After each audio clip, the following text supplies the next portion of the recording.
La première question fait référence à la thématique de la jeunesse.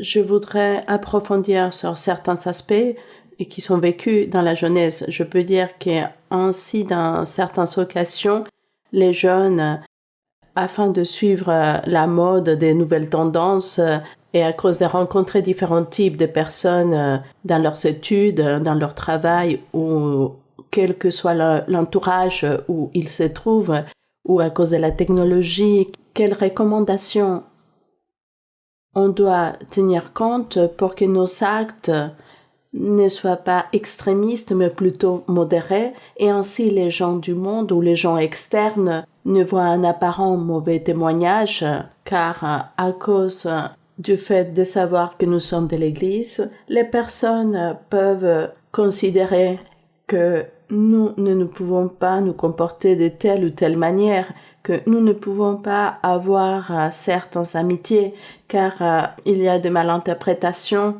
et que nous ne devions pas non plus avoir la honte ni nous confondre et ne pas porter l'outrage de notre jeunesse mais plutôt être ferme sur les chemins du Seigneur et ce qu'il a disposé pour nous. Merci beaucoup, sœur. Ma sœur, vous parlez de la jeunesse d'ici de l'Église ou de la jeunesse en général? Je fais référence à la jeunesse ici à l'Église. Dans l'Église. Très bien. Car il s'agit de deux choses différentes. Comment allons-nous critiquer ou enseigner aux jeunes qui se trouvent dans le monde? Il faudrait tout d'abord enseigner aux parents. Les jeunes dans l'Église, dans l'Église, il y a un phénomène. Lorsque les personnes viennent à l'Église, parfois, elles viennent déjà avec leurs enfants adolescents. Par exemple, un couple arrive à l'Église, un père, une mère, et leurs enfants sont adolescents. Ce père et cette mère viennent à l'Église, sont séduits par Dieu, se convertissent, suivent le chemin de Dieu, mais malheureusement, leurs enfants, étant déjà dans cette étape de vouloir explorer le monde, d'ouvrir les yeux pour le monde, de l'explorer, le vivre et le ressentir, et faire tout ce que les autres font et vivre les modes, et vivre aussi de toute cette nouvelle modernité, technologie qui existe, des réseaux de communication.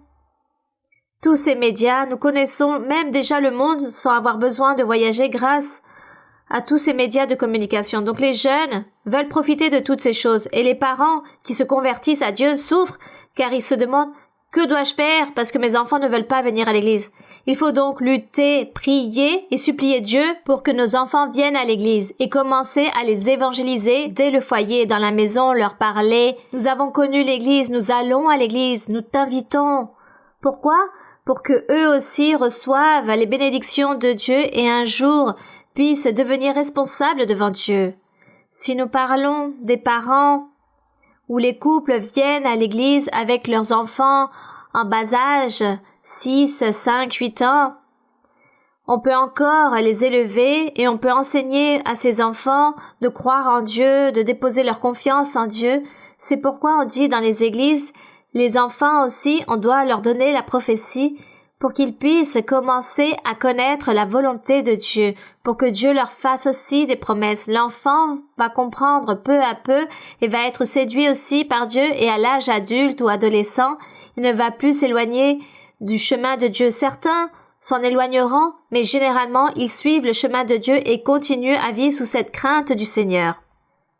Et que dire des parents ou des couples qui se marient dans l'église et les enfants naissent à l'intérieur de l'église, alors ces enfants vont recevoir l'exemple de leurs parents. C'est les parents qui doivent donner ce bon exemple. Si les parents ne se convertissent pas à Dieu, s'ils ne se disposent pas pour Dieu, alors ils auront des enfants rebelles, insensés, obstinés, capricieux, et lorsqu'ils arriveront à l'âge adolescent, ils seront très désobéissants et ne vont pas vouloir se soumettre aux règles. Donc, tout cela aussi dépend des parents, que leurs enfants aient cette crainte de Dieu et que les enfants marchent dans le droit chemin. Et oui, ils vont explorer le monde, ils vont regarder, mais ne se détourneront jamais du chemin de Dieu. C'est pour cela que dans la Bible, il est écrit qu'il faut enseigner à l'enfant dans sa carrière le chemin de Dieu, que lorsque cet enfant, même ancien, jamais il ne va s'éloigner du chemin de Dieu, car quelque chose restera dans son être. C'est donc l'exemple et le témoignage des parents. Des progéniteurs. C'est eux qui vont rendre ce témoignage à toute cette jeunesse. Souvent, les jeunes viennent à l'église. Parfois, il y a des jeunes qui viennent, même à l'âge adolescent, viennent à l'église et je vois qu'ils arrivent à cet âge-là et ils aiment les choses de l'église et continuent dans l'église, ou ceux qui ont grandi, qui sont arrivés, disons, de 7, 8 ans et deviennent ensuite adolescents, restent dans l'église, mais ils regardent aussi qu'est-ce qui se trouve là-bas un peu dans le monde et qu'est-ce que le monde offre. Mais pour toute cette jeunesse, ici dans Ecclésiaste, chapitre 12, nous avons des conseils pour les jeunes, que Dieu donne à ces jeunes de l'Église. Soit qu'ils sont nés dans l'Église, ou ont grandi dans l'Église, ou jusqu'à présent ils arrivent à l'Église. Pour les jeunes, il est écrit « Jeune homme, réjouis-toi dans ta jeunesse. Livre ton cœur à la joie pendant les jours de ta jeunesse.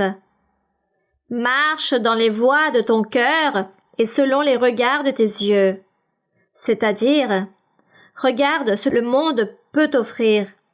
Tant de choses modernes qui existent. Puis, il continue à dire « Marche dans les voies de ton cœur selon le regard de tes yeux, mais sache, jeune, que pour tout cela, pour tout ce que tu fasses dans la vie, Dieu t'appellera en jugement. » Voici ce qu'il dit. Profite, apprécie, regarde tout ce que tu vois, écoute tout ce qu'on te dit, fais-le. Mais par-dessus toutes tes œuvres, tes faits, tes actions, Dieu t'appellera en jugement. Nous parlons des jeunes dans l'Église. Dieu te jugera. Dieu te rendra ta pièce. Dieu va te rémunérer selon tes œuvres. Il va dire pourquoi tu n'as pas fait les choses correctement. Pourquoi tout ce que tu as fait, tu l'as fait de la mauvaise façon.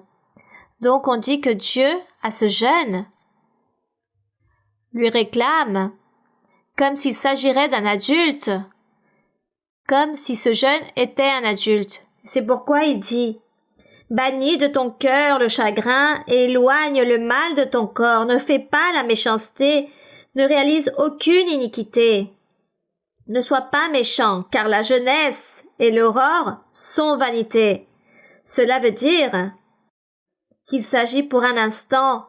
Cela est passager, les années passent et tu n'es plus jeune, les années passent et tu n'es plus un adolescent.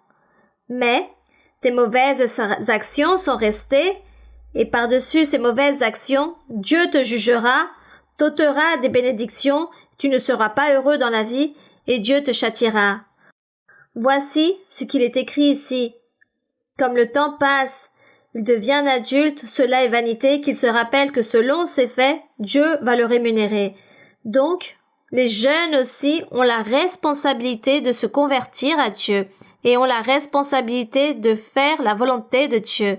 Et Dieu aussi châtie de la même façon qu'un adulte. Il ne va pas dire « Ah, comme il s'agit d'un petit jeune, alors je ne vais pas le châtier. » Si, le Seigneur châtie aussi ces personnes, ces jeunes. Donc il leur dit « Rappelle-toi, jeune, rappelle-toi de ton Créateur lors de ta jeunesse, avant que les jours mauvais arrivent et que les années s'approchent où tu diras « Je n'y prends point de plaisir, je ne prends pas plaisir de la vie, je ne veux plus vivre la vie, j'ai souffert. » Pourquoi? Parce que lorsque tu étais jeune et adolescent, j'étais si méchant, j'ai fait tant de choses mauvaises et toutes mes méchancetés, je suis en train d'en payer les conséquences à mon âge. Voici ce qui peut se produire. Donc pour les jeunes aussi, je vous conseille de vous affermir pour Dieu. Affirmez-vous pour Dieu. Dieu ne va pas vous interdire de profiter de certains plaisirs que peut offrir le monde. Mais il s'agit de plaisirs où le péché ne règne pas. Il s'agit de choses saintes, correctes. Et Dieu vous autorise de profiter des choses bonnes, mais ne pas devenir une personne mauvaise devant la société. Car Dieu regarde tous les êtres et un jour Dieu vous rappellera à l'ordre et vous jugera. Alors cherchez Dieu, aimez Dieu Et ne vous laissez pas remplir les pensées de tant d'idées, de tout ce qu'on vous dit dans l'université, dans tous les instituts, dans les écoles.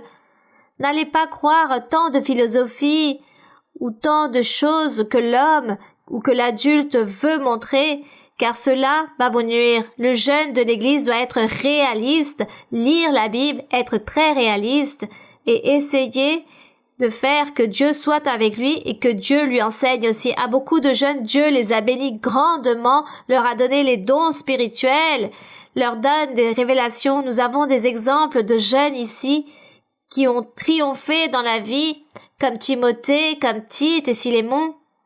L'apôtre Paul aussi fut jeune, il était dans la vie avec Dieu, il a triomphé et aussi venaient tous ces personnages comme Timothée, il s'agissait d'un jeune rempli de Dieu. Voici ce que le Seigneur veut pour les jeunes. Donc cette invitation pour tous les jeunes, de chercher Dieu, ayez Dieu en vous pour que vous soyez cet exemple pour les autres jeunes dans le monde.